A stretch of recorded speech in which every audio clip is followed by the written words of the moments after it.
جب ہم اللہ تعالیٰ سے دعائیں مانگتے رہتے ہیں اور ہماری دعائیں قبول نہیں ہوتی تو ہمیں لگتا ہے کہ اپنی اس دعا کو قبول کروانے کے لیے یا اپنے اللہ سے اس بات کو منوانے کے لیے ہم کوئی نہ کوئی عمل کریں، لیکن عمل کرنے کے بھی کچھ آداب ہوتے ہیں جنہیں ہمیں ضرور شامل کرنا چاہیے۔ اگر ہم ان باتوں کو شامل کریں گے تو انشاءاللہ تعالی اللہ تعالیٰ ان عملوں کے ذریعے سے ہماری دعاؤں کو بہت جلد قبول کر لیں گے۔ تو میں آج ان شرطوں کے بارے میں بتاؤں گی، وہ شرط کیا ہے، وہ کام کیا ہے جو ہمیں عمل کے دوران ضرور کر لینے ہیں، اور ایک ایسے عمل کے بھی بارے میں بتاؤں گی جو ایک بزرگان عمل ہے اور ایک بہت فائدہ کرنے والا اور ایک آزمایا ہوا عمل ہے۔ جب اللہ تعالیٰ نے اس عمل کے ذریعے سے مجھے صفات دی، اللہ آپ کو بھی اس عمل کے ذریعے سے ضرور اللہ شفا کرے گا، چاہے آپ کی روحانی بیماری ہو چاہے جسمانی بیماری ہو۔ تو سب سے پہلے ہم ان باتوں کے بارے میں جان لیتے ہیں کہ وہ بات کیا ہیں جو ہمیں اپنے عمل کے دوران ضرور اپنانی چاہیے۔ سب سے پہلی بات ہے کہ جب بھی ہم کوئی عمل کریں تو سب سے پہلے ہم کو چاہیے کہ ہمیں جو ہم پر فرض نمازیں ہیں، جو 5 وقت کی نماز جو ہر انسان پر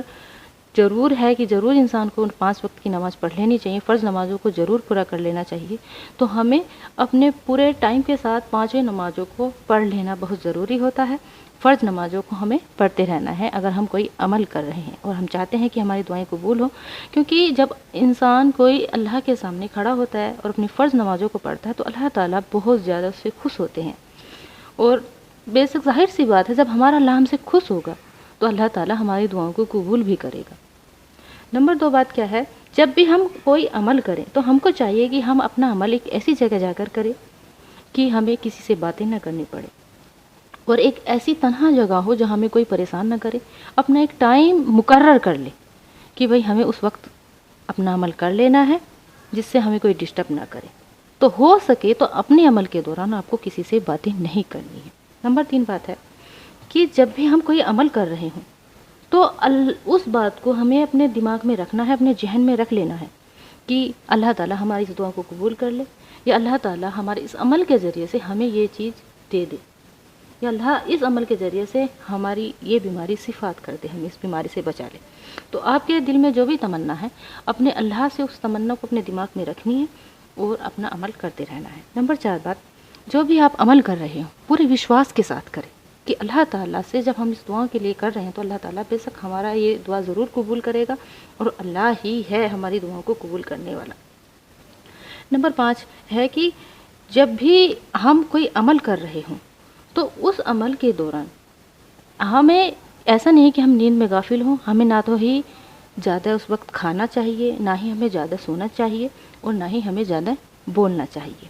پہلے کی بزرگان بھی اس بات کو کہہ گئے ہیں کہ اگر ہم کسی کام میں چاہتے ہیں کہ ہمیں سکسیس مل جائے اس کام میں،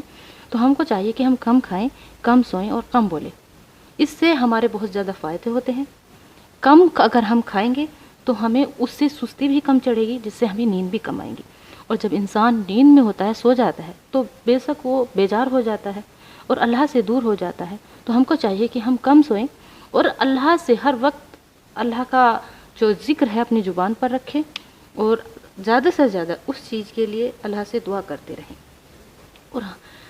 یہ بھی ہے کہ ہمیں بولنا بھی بہت کم چاہیے۔ اگر ہم کوئی عمل کر رہے ہیں تو ہمیں اپنے عمل کرنے کے دوران لوگوں سے باتیں بھی بہت کم کرنی ہیں، اور اپنے زبان پر اللہ کا ذکر زیادہ سے زیادہ رکھنا ہے۔ اب میں آپ اس عمل کے بارے میں بتاؤں گی۔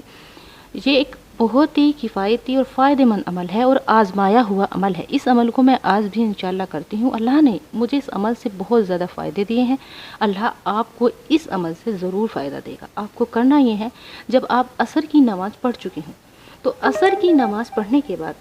اپنی نماز کو پورا کر لیں، اور اول آپ کو 3 مرتبہ درود شریف پڑھ لینی ہے، اور آپ کو بیچ میں سانس لیے پورے ایک سانس میں 7 مرتبہ بولنا ہے، یا رحمانو یا رحمانو یا رحمانو۔ آپ کو اس میں بیچ میں بالکل بھی سانس نہیں لینا ہے، ایک سانس میں آپ کو بولتے جانا ہے، اور اپنی خواہش کو اپنے دل میں رکھنا ہے، اور آخر میں بھی آپ کو 3 مرتبہ درود شریف پڑھ لینا ہے۔ انشاءاللہ اللہ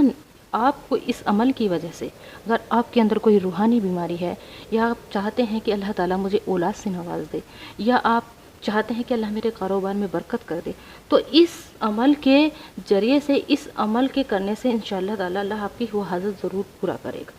آپ کو اگر یہ ویڈیو اچھی لگی تو پلیز لائک کریں اور ہمارے چینل کو سبسکرائب کریں، ہمیں سپورٹ کریں، کیونکہ آپ کی ایسا کرنے سے ہمارا ساہس بنتا ہے اور ہمیں